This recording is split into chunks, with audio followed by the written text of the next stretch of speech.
According to recent reports, more than 100 million Americans currently have some kind of medical or dental debt, with projections estimating that roughly 24% owe at least $5,000 or more. The Affordable Care Act was a response to the number of uninsured Americans. What Congress did is pass the laws that mandated that everybody would have to have insurance.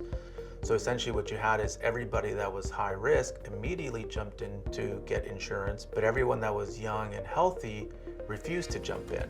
So what that meant was that you took on the high risk individuals where you were paying higher claims, but you didn't get the healthy population to offset the cost. So when that was at risk, we didn't know how that was going to go, so what we would do, we just passed those costs along to the consumer. So in some cases, that meant that the premiums actually doubled.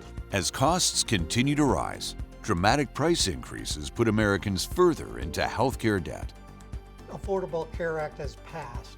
So as healthcare was supposed to go down, in fact, it actually went up. But one of the biggest reasons for that is the cost of hospital care has gone up almost 200% in the last 5 years. That's outpacing inflation exponentially.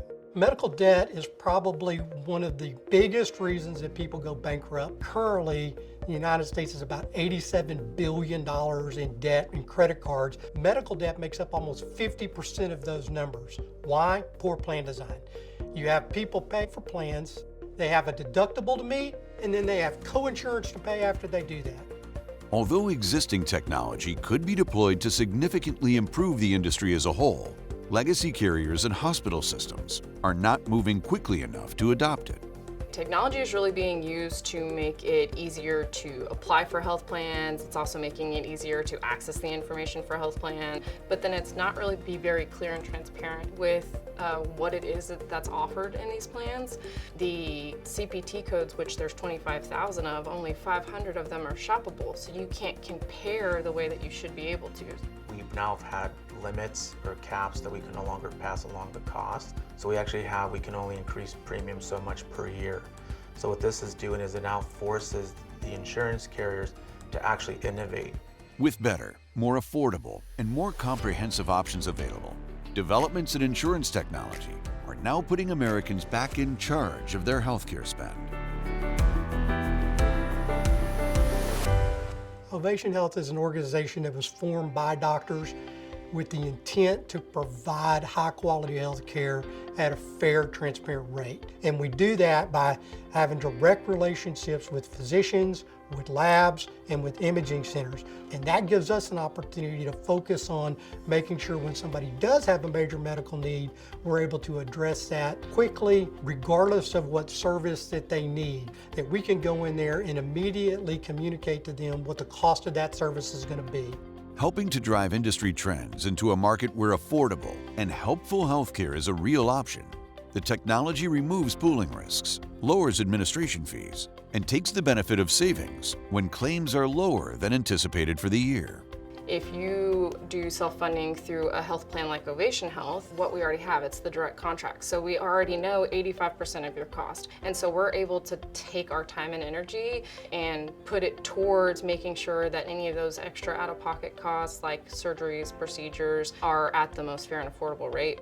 We've been using this plan several years now without a rate change, which has been great for the company. The zero copay benefits of primary care, lab, and imaging is very unique. Know that you can go to see your provider, and then if they need to run some tests or do diagnostics for more information, that you're able to go get those things done and not having to spend any more money.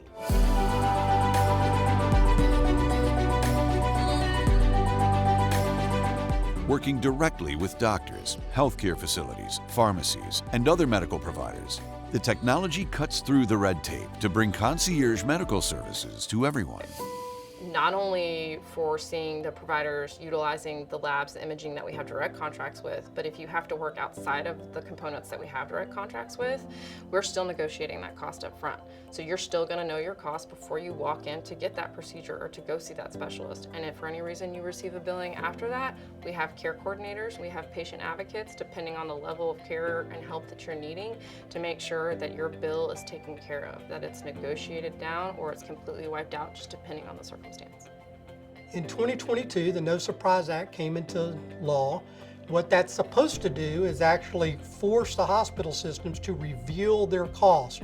Part of what we do, supported by the new law, is we're able to kind of remove that mystery, and we're able to negotiate those prices up front so we can communicate directly to the members what the cost of any service is going to be. By removing the bureaucracy, blinders, and cost limitations, the technology is helping to bring back the house call feeling of personalized care.